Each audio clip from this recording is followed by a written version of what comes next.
মিল্লাতা আবিকুম ইব্রাহিম হুয়া সাম্মাকুমুল মুসলিমিন।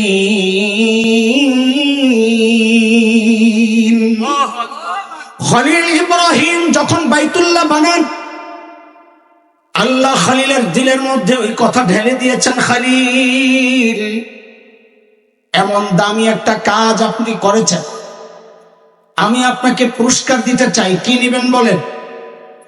খলিল চিন্তা করলেন, সারা জিন্দেগি চায়া চায়া পাইলাম জমজমওয়ালা ইসমাইল।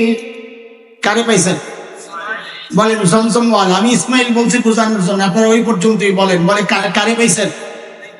খলিল চিন্তা করলেন, সারা জিন্দেগি চায়া চায়া পাইলাম জমজমওয়ালা, এইবার সুযোগ যেহেতু পেয়ে গেছি, এখন আর জমজমওয়ালা চাইবো না, চাইবো সবচাইতে বড়টা। খলিল এইবার চায়া বসছেন আল্লাহর কাছে কাউসারওয়ালা।